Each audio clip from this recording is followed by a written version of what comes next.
Hello বন্ধুরা, আপনারা কেমন আছেন? আশা করি আপনারা সবাই খুব ভালো আছেন। আপনাদের ভালোবাসা পেয়ে আমি আবার আরেকটা নতুন ভিডিও নিয়ে চলে এসেছি। তো আজ আমি ফিশ ফ্রাই করব। এই মাছগুলো যে আমি ফ্রাই করব, কীভাবে ফ্রাই করব আপনাদেরকে সেটাই দেখাবো। আমি যেভাবে ফ্রাই করব এইভাবে যদি আপনারা ফ্রাই করেন তাহলে একদম মুচমুচে ফিশ ফ্রাই হয়ে যাবে আর খেতে খুব ভালো লাগবে। এরকম যদি ফিশ ফ্রাই গরম ভাতের সাথে খান তাহলে তো আর কিছু চাই না। বা আপনারা এমনি সন্ধ্যেবেলায় এইরকমভাবে আপনারা খেতে পারেন, যেভাবে আমি ফিশটা ফ্রাই করব আর সার্ভ করব। তো আমি ফিশগুলোকে ভালো করে ধুয়ে নিচ্ছি। তো এই ফিশগুলোকে কিন্তু ভালো করে ধুতে হবে, তাহলে এর যে একটা গন্ধ সেটা চলে যাবে। তো আমি একবার তো ধুয়ে নিয়েছি, আবারও আমি ফিশগুলোকে ভালো করে ধুয়ে নেব। তো আমার ধোয়া প্রায় অনেকটাই শেষ হয়ে গেছে। এবার আমি সব একটা একটা করে একটা প্লেটের মধ্যে উঠিয়ে নেব।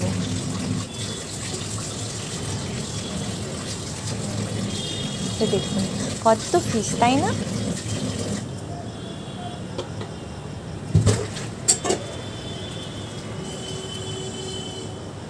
এবার এই ফিশগুলোকে আমি কাঁচা লঙ্কা, লঙ্কার গুঁড়ো, বিট নুন আর এমনি যে সাদা নুনটা সেটা আর লঙ্কার গুঁড়ো সব কিছু, হলুদ, এইসব সব কিছু দিয়ে আমি মাখিয়ে নিচ্ছি।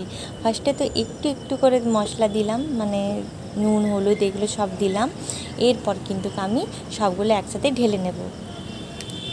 আর ঢেলে নিয়ে সব একসাথে ভালো করে মিক্স করে এরপর আমি কিন্তু চলে যাব কিচেনে আর সব একটা একটা করে ফ্রাই করে নেব। তো আমি রিফাইন্ড অয়েল দিলাম আজ। তো অনেকের বাড়িতেই কখনো কখনো হয়তো সর্ষের তেল কম থাকে, মাসের শেষ হয়ে গেলে কম এমনি হয়ে যায়। তো ফির আপনারা এইভাবে রিফাইন্ড অয়েলে যদি থাকে তাহলে ভেজে নেবেন।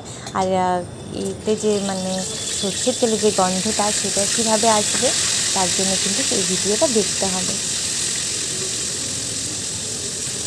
তো চলুন একটা একটা করে মাছ দিয়ে দিয়েছি, এবার লাল লাল করে ভেজে নেব।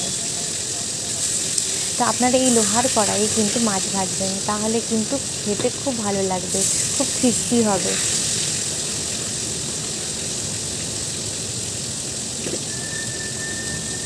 দেখুন এই মাছগুলোকে কী সুন্দর যেন লাগছে, তাই না?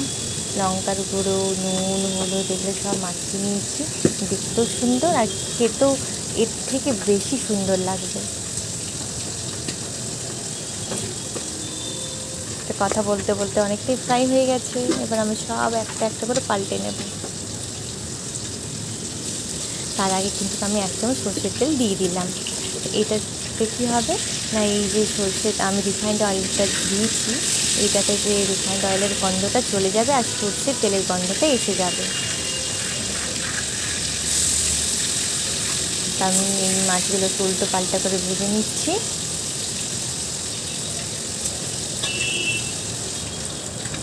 লোহার কড়াইয়ে মাছ ভাজা কি দারুণ না হয় সত্যি। দেখি কত ক্রিস্পি হয়েছে, তাই না? দেখলেই বোঝা যাচ্ছে। এবার আমি সব ফিশগুলোকে আমি উঠিয়ে নেব। দেখি কি দারুণ ফিশগুলো ফ্রাই হয়েছে। গরম ভাতের সাথে যা লাগবে না খেতে। সন্ধেবেলায় আপনারা এইভাবে খেতে পারেন, পেঁয়াজ, বিট নুন, কাঁচা লঙ্কা আর একটু লেবু দিয়ে, তাহলে কিন্তু খেতে খুব ভালো লাগবে। দেখুন কি সুন্দর ভাজা হয়ে গেছে।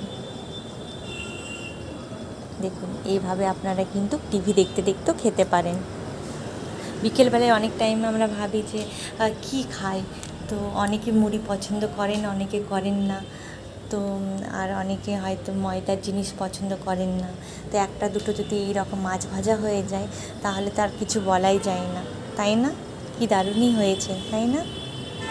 তো এইভাবে আপনারা ফিশ ফ্রাই করে নেবেন। তো থ্যাংক ইউ।